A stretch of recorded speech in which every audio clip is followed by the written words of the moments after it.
everyone, and welcome to our motivational YouTube channel. I'm super pumped to share with you an extraordinary experience that could change your life forever. Are you tired of feeling stuck, demotivated, and unsatisfied? Have you always longed to achieve great things but found yourself struggling with a lack of motivation and self-confidence? Well, you've come to the right place. Our channel is a constant source of inspiration, a guiding light that will lead you to unleash your full potential. We don't just want to motivate you for a few minutes. We want you to discover your true passion, overcome your fears, and reach new heights in your life. What sets our channel apart is our comprehensive approach to motivation. We don't settle for cliche phrases and empty speeches. We want to tackle your challenges, boost your self-esteem, and provide you with practical tools to turn your dreams into reality. Every video has been carefully crafted, taking into account the most common challenges we all face on a daily basis. Whether you're striving for career success, improving your personal relationships, or finding a balance between work and personal life, you'll find targeted content that will help you move forward. We understand that time is precious, and we want you to spend every minute with us meaningfully. Our videos are designed to be engaging, thought-provoking, and emotionally captivating. We promise you'll be immersed in an experience that will inspire you to take action, think outside the box, and pursue your goals with determination. So, sit back, eliminate distractions, and get ready to stay tuned for what's coming. Each video we release is a new opportunity to discover your potential, overcome your limitations, and create a life you truly love. Get ready to light up your life now and forever. Welcome to our motivational YouTube channel. Remember, your future starts here and now. I'm going to now talk about then the difference between your work and your job. Very quickly, please make notes here. First of all, think beyond your job. Say that with me. Think beyond your job. Say it loud. Think beyond your job. Tell your neighbor right in their face. Think beyond your job. Listen, most people are depressed when they get fired because they did not think beyond their jobs. There's life after your job. There's life after retirement.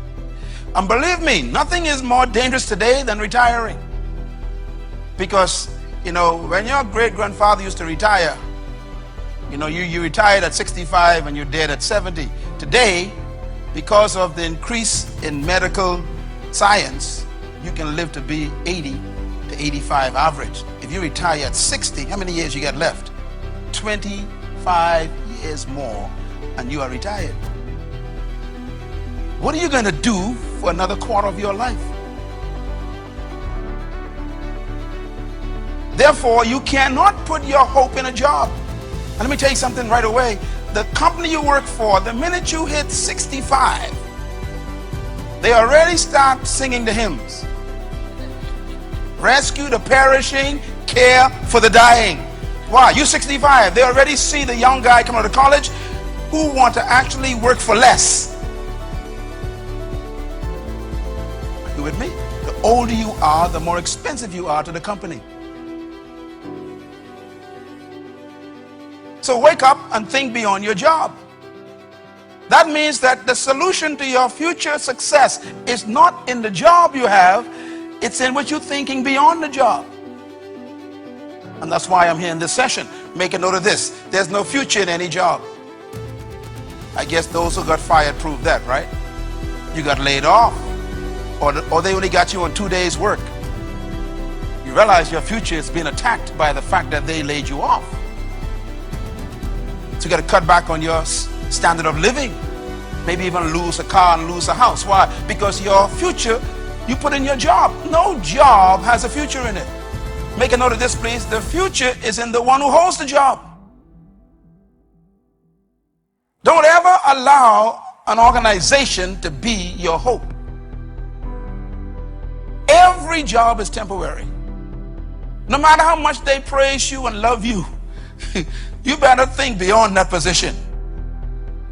Because when this thing is all over, they will tell you bye-bye. There are folks in this room who've been retired for 5 years already, and they begin to scratch their heads. Why did I retire? Because life goes on. I'm glad you're here. And young people, please remember what I'm saying, because you got a chance to not make mistakes that older people have made. Write this down, please. Create your business in your job. Now, I'm going to explain this in a minute, how this works, because you must make yourself indispensable by refining the value you are to that job. Now, you can't really depend on a job, but you can actually make yourself so valuable that you're the last one they want to let go. And how do you make yourself valuable to a job? You become indispensable. How? By refining your gift on the job. In other words, you make yourself so important to the company by investing in your own gift that they don't want you to go. You know, every job I've ever had, if I can remember far back as I can, they always wanted me to stay. The last one I resigned from was from the government. I used to work for the Ministry of Education. Then I was moved down to public personnel, and I worked with Deputy Prime Minister years ago, the late September Maynard. And I resigned 5 times. Why? They kept refusing my resignation. Why? They said, we don't want you to leave the system because you work effectively, they said. You remember Daniel? You should read the book of Daniel sometime. Daniel made himself so valuable, the king said he was an excellent worker, and no one wanted to get rid of Daniel. There are some people who can't wait till you leave. Why? You're not an asset. You are a deficit to the company. There are supervisors praying for you to resign. Why? You are not a help to the company. You've made yourself a problem rather than a solution. When there's a downsizing taking place in an economy like this, the first person to let go is the one who caused all the problems. That's probably why some people are fired, because you think it was, no, they are happy for the crisis. Why? Finally can get rid of you legally and give a reason for it. Yeah, because you make yourself a nuisance. But if you make yourself indispensable by serving your gift with quality and becoming more and more valuable by solving problems for people, they won't let you go. As a matter of fact, I'm going to show you before we end this session that the key to becoming prosperous is solving problems.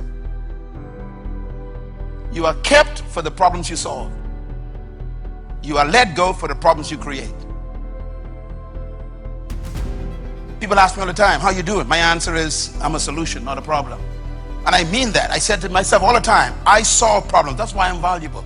I'm valuable because I'm solving your problems tonight. If you want to become the same way, you got to be able to find problems that you can solve and then solve them. Don't look for a job, look for a problem. People looking for money. Don't look for money. Look for a problem. You solve problems, you get paid. So that's different between your job and your work. Let me give you the differences real quick. Never confuse your job with your work. Why? Your job is what they train you to do. Your work is what you were born to do. Your job is your career. Your work is your life assignment. Your job is your skill. Your work is your gift. You know why they let people go during the crisis? Because your skill come a dime a dozen. They could fire you because they don't need your skill, but they can never fire your gift. It goes with you. A person who knows their gift can never get fired. This is why you have to study, what is my gift? Now, our problem is our cultures have not trained us to find our gift. They train us to find a job. So they tell you, go get a skill.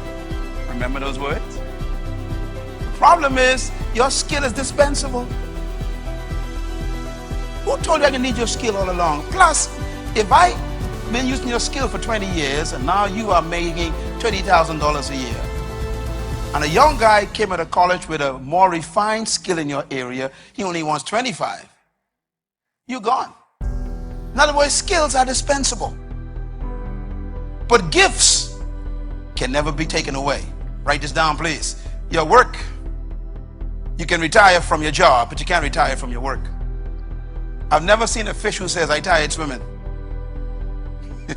I retire. I don't swim no more. I've never seen a bird that says, I retire from flying.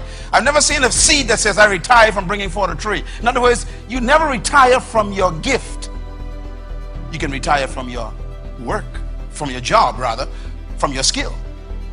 And many people in this room are actually suffering right now because they retired from their skill.